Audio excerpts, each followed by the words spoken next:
कार्यकर्त्यांनी आता गहाळ राहता कामा नये. आपल्याला सदैव उपलब्ध राहणारा खासदार हवा आहे.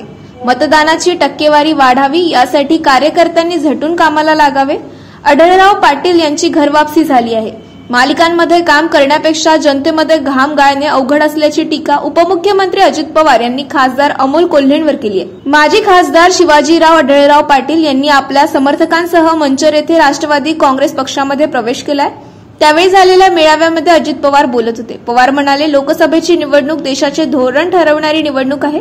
पंतप्रधान नरेंद्र मोदी यांना तिसऱ्यांदा पंतप्रधान करण्यासाठी या भागातून आपल्या विचारांचा खासदार निवडून येणे गरजेचे आहे.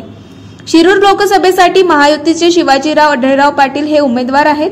कार्यकर्त्यांनी भावनिक होऊ नये. समोरचा उमेदवार लवकर कामाला लागला आहे. तो डायलॉगबाजी करण्यात वस्ताद आहे. चित्रपट मालिकेत काम करणे ठीक आहे, मात्र जनतेसमोर घाम गाळावा लागतो. आढळराव पाटील यांनी मागील 20 वर्ष मतदारसंघासाठी भरीव काम केल्याचे गौरवोद्गार त्यांनी काढले.